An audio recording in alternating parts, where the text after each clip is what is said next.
The Lord is near to all who call on him, to all who call on him in truth.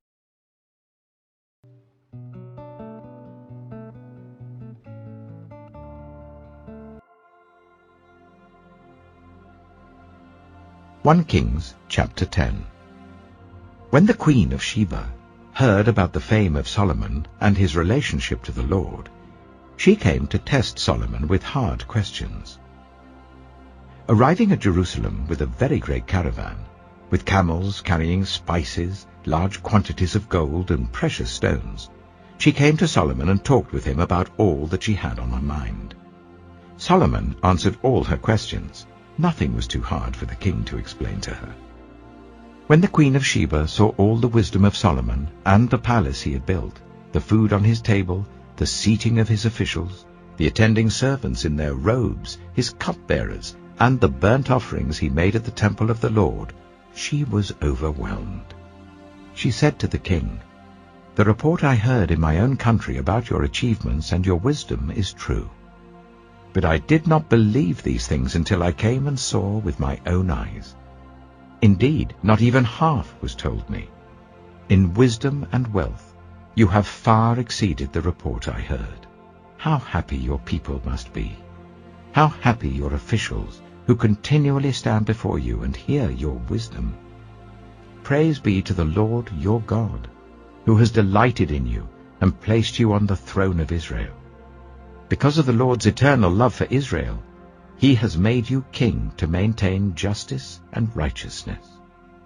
And she gave the king 120 talents of gold, large quantities of spices and precious stones. Never again were so many spices brought in as those the Queen of Sheba gave to King Solomon. Hiram's ships brought gold from Ophir, and from there they brought great cargoes of almug wood and precious stones. The king used the almug wood to make supports for the temple of the Lord and for the royal palace, and to make harps and lyres for the musicians. So much almug wood has never been imported or seen since that day. King Solomon gave the Queen of Sheba all she desired and asked for, besides what he had given her out of his royal bounty. Then she left and returned with her retinue to her own country. The weight of the gold that Solomon received yearly was 666 talents, not including the revenues from merchants and traders and from all the Arabian kings and the governors of the territories. King Solomon made 200 large shields of hammered gold. 600 shekels of gold went into each shield. He also made 300 small shields of hammered gold, with 3 minas of gold in each shield. The king put them in the palace of the forest of Lebanon. Then the king made a great throne covered with ivory and overlaid with fine gold. The throne had 6 steps, and its back had a rounded top. On both sides of the seat were armrests, with a lion standing beside each of them. 12 lions stood on the 6 steps, one at either end of each step. Nothing like it had ever been made for any other kingdom. All King Solomon's goblets were gold, and all the household articles in the palace of the forest of Lebanon were pure gold. Nothing was made of silver, because silver was considered of little value in Solomon's days. The king had a fleet of trading ships at sea, along with the ships of Hiram. Once every 3 years it returned carrying gold, silver, and ivory, and apes and baboons. King Solomon was greater in riches and wisdom than all the other kings of the earth. The whole world sought audience with Solomon to hear the wisdom God had put in his heart.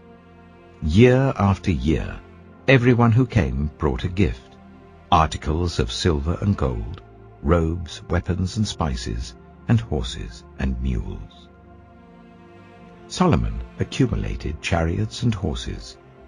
He had 1,400 chariots and 12,000 horses, which he kept in the chariot cities and also with him in Jerusalem. The king made silver as common in Jerusalem as stones, and cedar as plentiful as sycamore fig trees in the foothills. Solomon's horses were imported from Egypt and from Kue.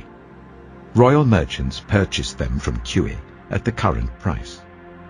They imported a chariot from Egypt for 600 shekels of silver, and a horse for 150. They also exported them to all the kings of the Hittites and of the Arameans. 1 Kings chapter 11. King Solomon, however, loved many foreign women, besides Pharaoh's daughter: Moabites, Ammonites, Edomites, Sidonians, and Hittites. They were from nations about which the Lord had told the Israelites, "You must not intermarry with them, because they will surely turn your hearts after their gods." Nevertheless, Solomon held fast to them in love. He had 700 wives of royal birth and 300 concubines, and his wives led him astray. As Solomon grew old, his wives turned his heart after other gods, and his heart was not fully devoted to the Lord his God, as the heart of David his father had been. He followed Ashtoreth, the goddess of the Sidonians, and Molech, the detestable god of the Ammonites. So Solomon did evil in the eyes of the Lord. He did not follow the Lord completely, as David his father had done. On a hill east of Jerusalem, Solomon built a high place for Chemosh, the detestable god of Moab, and for Molech, the detestable god of the Ammonites. He did the same for all his foreign wives, who burned incense and offered sacrifices to their gods. The Lord became angry with Solomon because his heart had turned away from the Lord, the God of Israel, who had appeared to him twice. Although he had forbidden Solomon to follow other gods, Solomon did not keep the Lord's command. So the Lord said to Solomon, "Since this is your attitude, and you have not kept my covenant and my decrees, which I commanded you, I will most certainly tear the kingdom away from you and give it to one of your subordinates. Nevertheless, for the sake of David your father, I will not do it during your lifetime. I will tear it out of the hand of your son.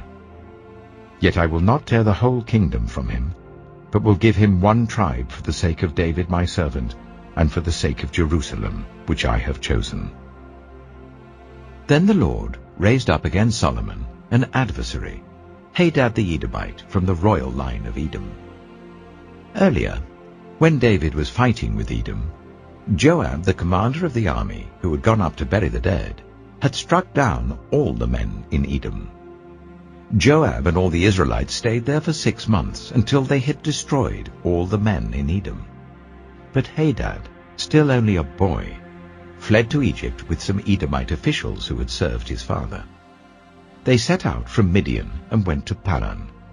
Then, taking people from Paran with them, they went to Egypt, to Pharaoh, king of Egypt, who gave Hadad a house and land and provided him with food.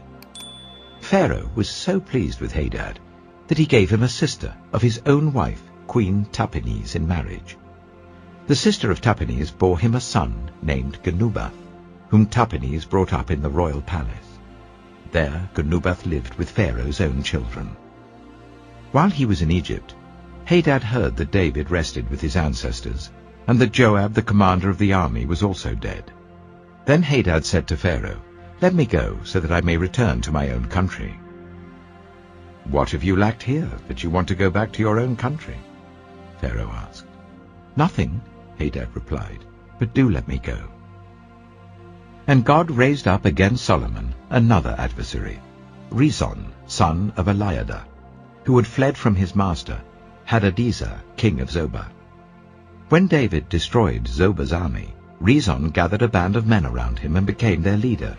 They went to Damascus, where they settled and took control. Rezon was Israel's adversary as long as Solomon lived, adding to the trouble caused by Hadad. So Rezon ruled in Aram and was hostile towards Israel. Also Jeroboam, son of Nebat, rebelled against the king. He was one of Solomon's officials, an Ephraimite from Zeradah, and his mother was a widow named Zeruah. Here is the account of how he rebelled against the king. Solomon had built the terraces and had filled in the gap in the wall of the city of David his father. Now Jeroboam was a man of standing, and when Solomon saw how well the young man did his work, he put him in charge of the whole labor force of the tribes of Joseph. About that time, Jeroboam was going out of Jerusalem, and Ahijah, the prophet of Shiloh, met him on the way, wearing a new cloak. The two of them were alone out in the country, and Ahijah took hold of the new cloak he was wearing and tore it into 12 pieces. Then he said to Jeroboam, "Take 10 pieces for yourself, for this is what the Lord, the God of Israel, says. See, I am going to tear the kingdom out of Solomon's hand and give you 10 tribes. But for the sake of my servant David and the city of Jerusalem, which I have chosen out of all the tribes of Israel, he will have 1 tribe.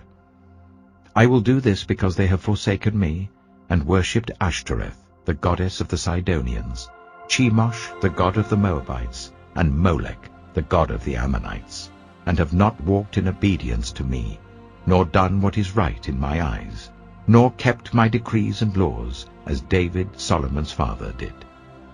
But I will not take the whole kingdom out of Solomon's hand.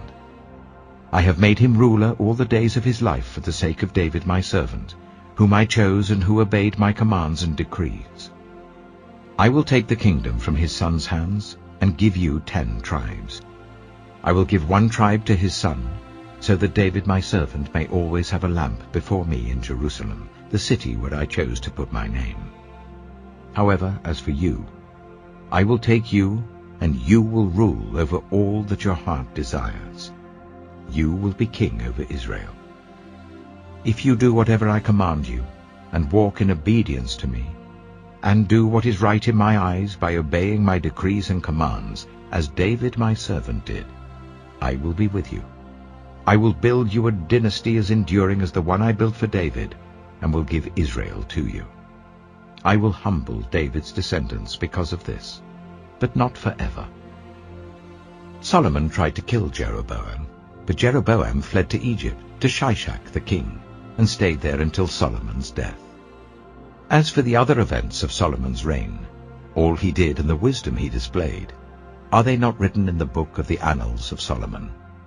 Solomon reigned in Jerusalem over all Israel for 40 years. Then he rested with his ancestors and was buried in the city of David his father. And Rehoboam his son succeeded him as king. Finally, brothers and sisters, whatever is true, whatever is noble, whatever is right, whatever is pure, whatever is lovely, whatever is admirable, if anything is excellent or praiseworthy, think about such things. Whatever you have learned, or received or heard from me, or seen in me, put it into practice, and the God of peace will be with you. The grace of the Lord Jesus Christ be with your spirit. Amen.